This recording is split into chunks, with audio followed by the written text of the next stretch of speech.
and we need you at the county. So help us to help others that are facing this in their communities as well. Environmental racism is alive, and we demand help.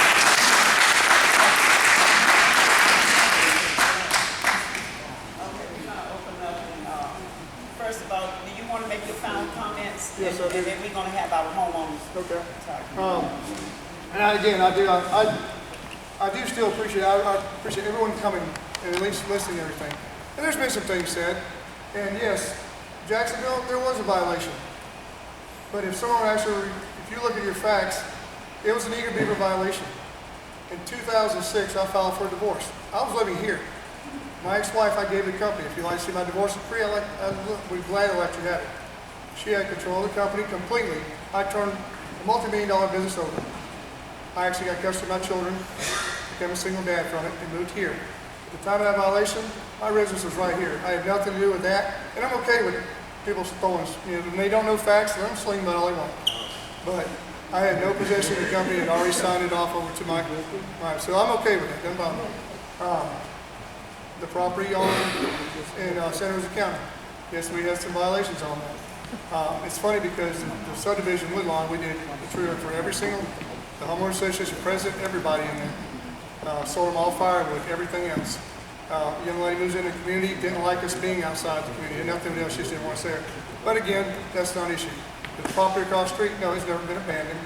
You can actually talk, I just held a contract with the landowner.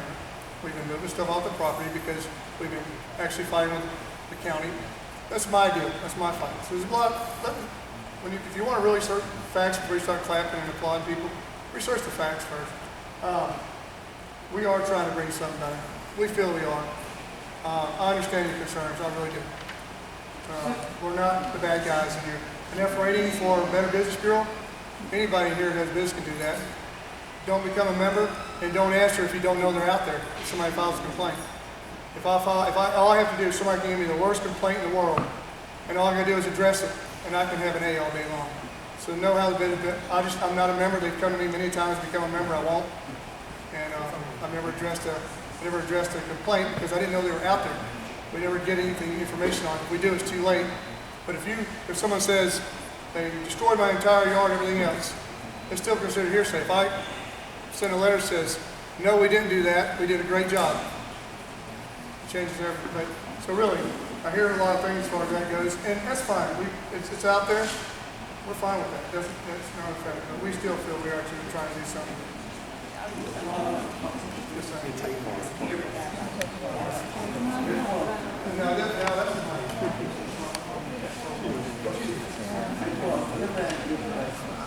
All right. My name is Willie Marks. We've met before.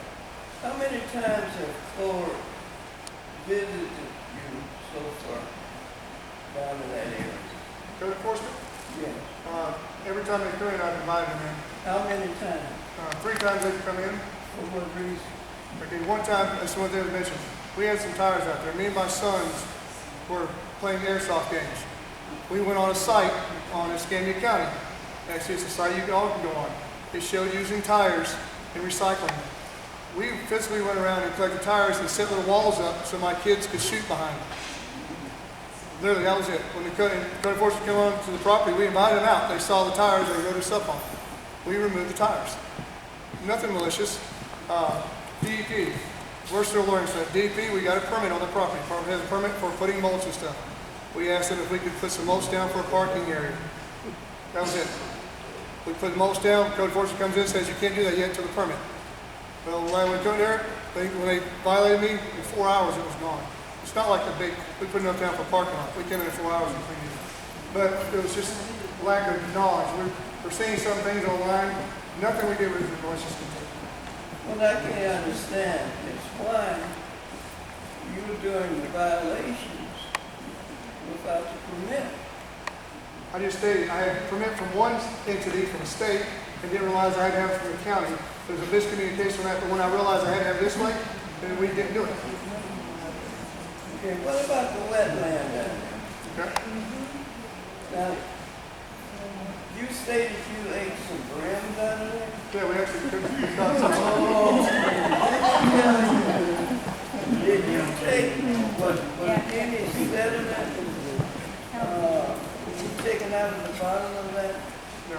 wetland to determine.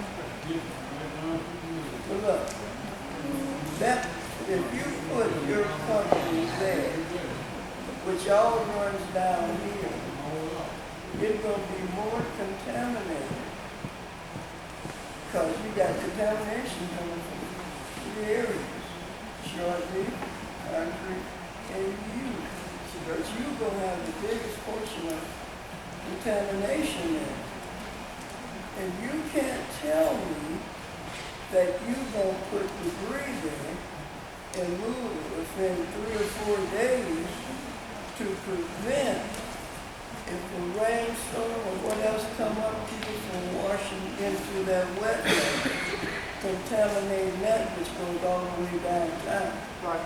One thing we liked about the property. Wait a minute.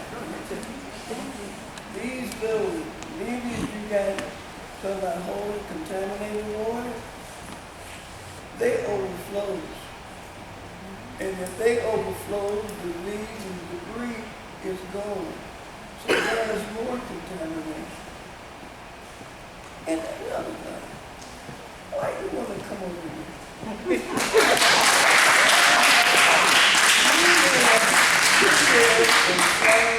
Am I right? Right. You got Choctaw, you got vast areas out there that you can have your facilities in what you want. So why come over here to disturb us when you don't even live over here?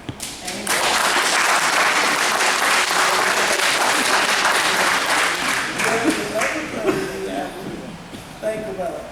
You speaking of the traffic coming from Pine Forest Road. Let me tell you, you got north, east, and west. If traffic is coming from the north side bringing debris, they are not going all the way around the Pine Forest Road and come back up. You're coming right down behind my house. And we understand Right down that. behind the We're trying to promote it. There is no way that you can regulate the traffic. Now, Wingfoot now is like the second Highway 29. And if you bring more trucks in there, hey, won't nothing move. Those kids won't even get to school on time. So this is a lot of stuff that you never thought about. But this is what you should think about.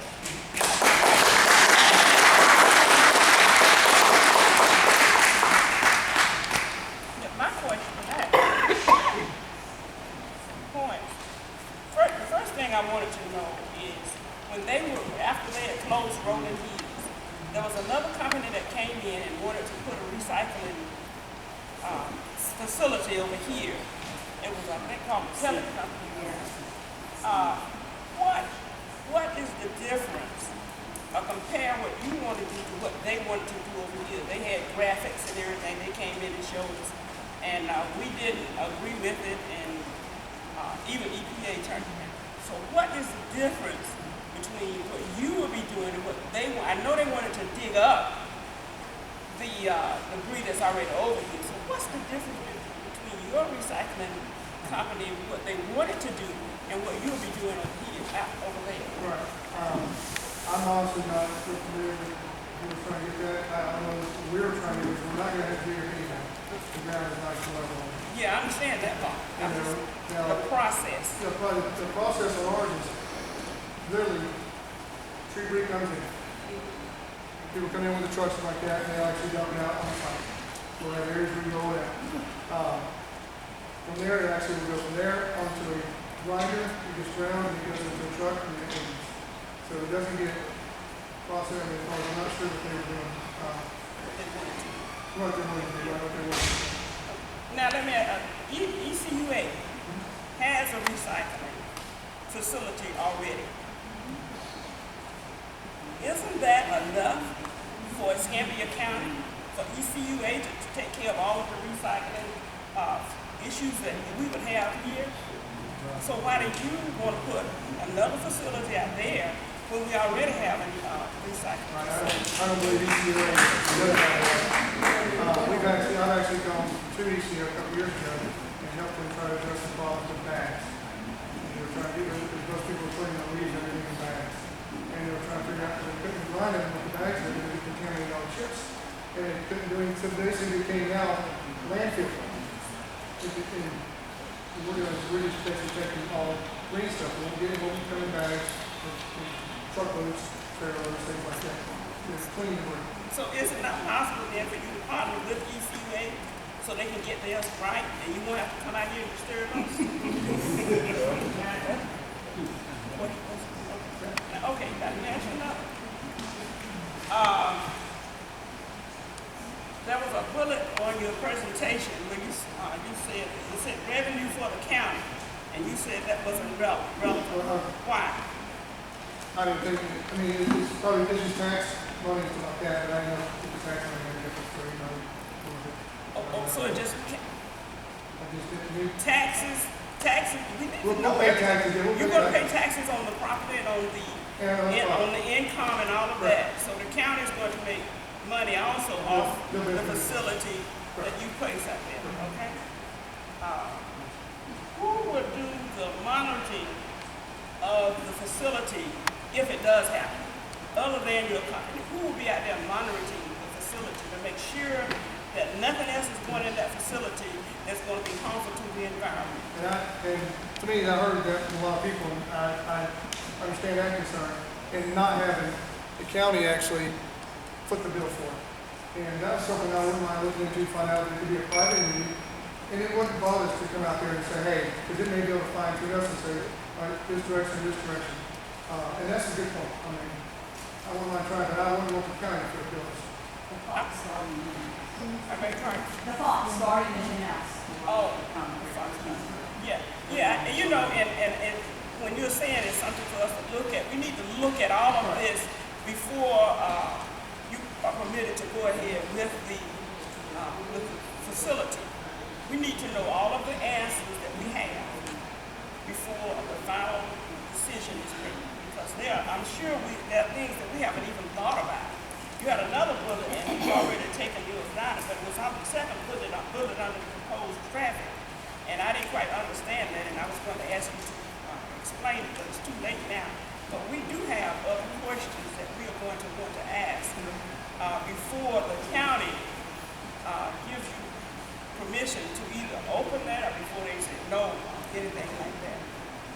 Because we've had enough out here. The lady here, she mentioned the crushing plant over there. We were there at the meeting when the vote happened. And it went long. And they allowed it to happen anyway. One thing we found out, and you say you don't see how the superintendent allowed that to happen next to the school. The superintendent didn't even try to get the facts of what the crushing that those cement particles would do to those kids' lungs over there. And once they breathe that stuff, it's there forever. And the superintendent didn't even, he just said, okay, he took somebody's word and allowed it to happen. We've got to fight. We can't let just everybody coming out there.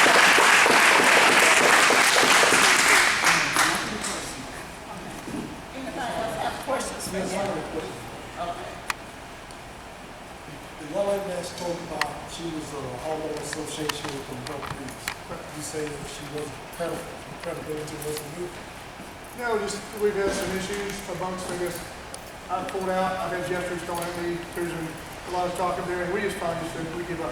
We listen, when I sat in front of the board meeting, and whenever I listen to someone blatantly lie in a meeting, saying we had lights out there at 5:30 in the morning, splitting firewood and things like that, we don't even come in the office till 7. And for one thing, we don't have any kind of outside light. There was a lot of stuff that we just heard that was so overly dramatic and exaggerated. I finally just said, I ain't going to. Well, on the DEP side, you said they come till you can't do it, you clean it up right there, right? No, the county. The county? But the same county asked you to clean up on 1700 Wall Street. Are you familiar with that? Yeah, And where's it? yeah.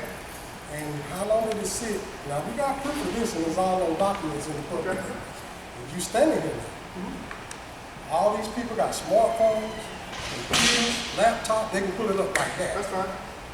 And I'm ready to answer it, because now, do you know the whole situation about y'all street? Do you know Caleb Curl? Yes, sir. Okay? You That's Caleb my Curl? cousin. Your cousin. He used to be an employee of mine. Yes, sir. Okay, he actually went to, Texas. no, I'm talking about, he went to the court hearing Yes. about it. Caleb asked me, he told me he wanted some firewood. He wanted to make firewood. And he brought me to that piece of property, and I've had customers, we take most of someone's people's property. I actually kind of wish I'd asked code enforcement to come in here. I wish there was Yeah, more.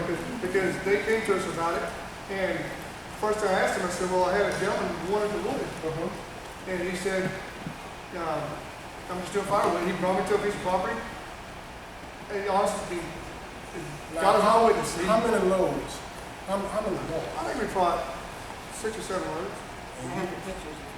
There's probably, we had 20-foot dump trucks, so there's probably 6 or 7 loads. Now, do we have a home on that site for firewood?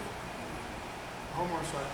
Do we have a home on that site where you dump the Oh, firewood? it was a vacant piece of property. This is how it was explained to me by Mr. Crook. He said, this is my piece of property right here. Correct. And he says, and it's here. Correct. Okay? And, as far as was there a home right there, there's a home right by it. Now, or is it lawful for you to say, once you load your truck, you're supposed to go to a description site for dumping? No, that's not It's true. not. I take, this gentleman on Pine Forest Road, who splits firewood.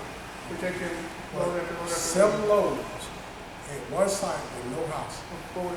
It's a vacant piece of property. Mhm. When I got a gentleman tell me he's gonna come out with a log splitter and make firewood, I And would how- now we would have kept that wood and made firewood ourselves. And diameter size of the, what was See, that? that, the bigger ours is better. When gentlemen had